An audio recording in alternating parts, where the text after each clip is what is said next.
Open your kitchen cabinet right now and read the labels. Sugar is in the bread. Sugar is in the pasta sauce. Sugar is in food that doesn't even taste sweet, hidden under names like dextrose and maltose so you won't notice it's there.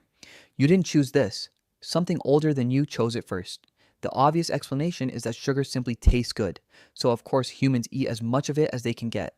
That explanation is not wrong. It is also nowhere close to the full story. But the real answer is far stranger than a simple craving. For nearly the entire span of human existence, sugar in the form you eat today did not exist anywhere on Earth. Not in a bag, not in a bottle, not in a candy bar. For roughly 200,000 years, the sweetest thing a human being could reasonably expect to find was a piece of ripe fruit, or, on a very lucky day, a fistful of wild honey guarded by furious bees. So, what happens to a species when you take away almost every source of concentrated sweetness it has ever known? To answer that, you have to go back to the world your ancestors actually lived in, not the one on your kitchen counter. An anthropologist named Boyd Eaton spent decades reconstructing what the human diet looked like before agriculture, publishing research that became the foundation of what's now called the Paleolithic nutrition model. His findings were consistent across regions and time periods. Early humans ate wild plants, lean game, nuts, roots, and seasonal fruit. Sugar, in the way you experience it now, simply was not on the table. Fruit existed, but it was fibrous, tart, and available for only a few weeks a year.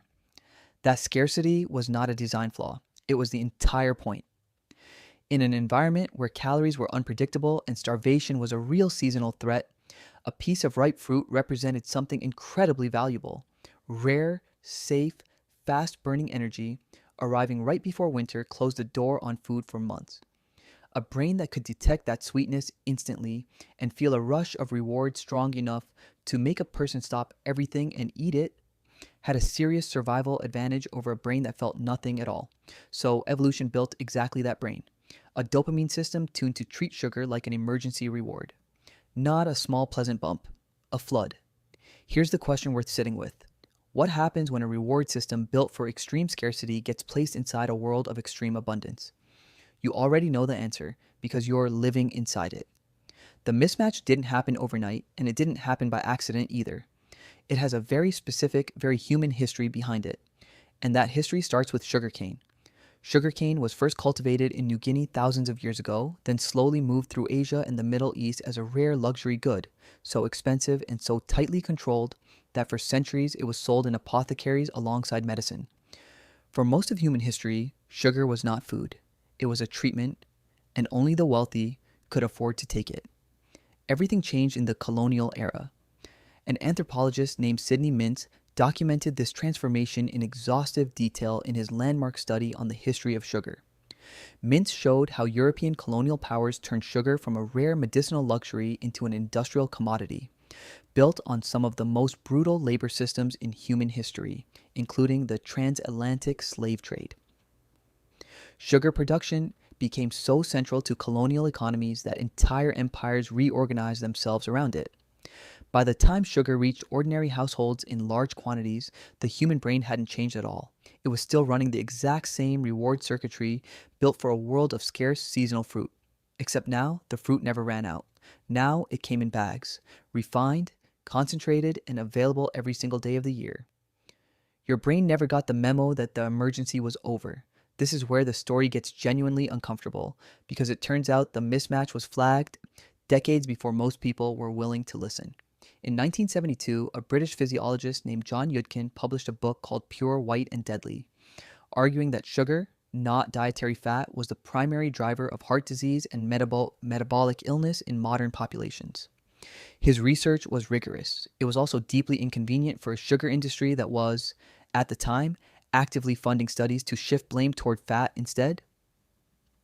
Yudkin was publicly ridiculed by industry-backed scientists, his reputation was damaged, and his warnings were largely buried for decades.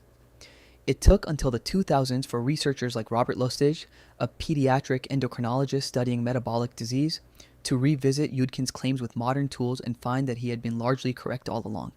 Lustig's research on fructose metabolism showed that sugar doesn't just add empty calories. It interacts with the liver and the brain in ways that drive fat storage, insulin resistance, and the very cravings that keep people reaching for more. So picture the mismatch in full. A reward system built for a world with almost no sugar, an economic system built to produce almost unlimited sugar, and a scientific establishment that, for decades, actively obscured the connection between the two. Now ask the real question hiding underneath all of this. What if that ancient scarcity had never ended? What if sugar had stayed exactly as rare as it was for 200,000 years? A human brain, wired for scarcity, placed back into a world of scarcity, isn't broken at all. It's calibrated perfectly. Without industrial sugar, that same dopamine rush would still exist, but it would fire only a few times a year, at exactly the moments your ancestors' bodies needed a burst of fast energy the most. The reward system and the environment would still match. There would be no mismatch to exploit, because nothing would exist to exploit it. Type 2 diabetes, in the form that affects hundreds of millions of people today, would likely be almost unheard of. Obesity, at the population scale seen in industrialized nations, would not exist, because the caloric abundance driving it wouldn't exist either. Dental cavities, one of the most common health conditions on the planet, were remarkably rare in pre-agricultural skeletal remains, and much of that difference traces directly back to the absence of concentrated sugar. But something else would be missing too, something less obvious. Sugar has also woven itself into celebration, comfort, and connection. Birthday cakes, holiday treats, the small reward at the end of a hard day. Strip sugar out of the last few centuries of human history. And you don't just remove a health risk. You remove a cultural language that entire rituals have been built around. That's the uncomfortable trade sitting at the center of this question. The same abundance that is quietly damaging modern bodies is also the abundance that turned something once reserved for medicine and royalty into something available to nearly everyone on Earth.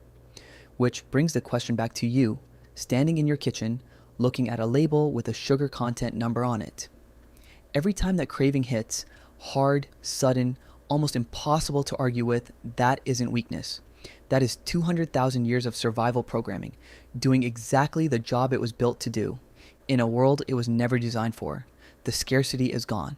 The wiring never got the update. So open your kitchen cabinet again and read those labels one more time. The sugar hiding in food that isn't even sweet isn't an accident of modern convenience.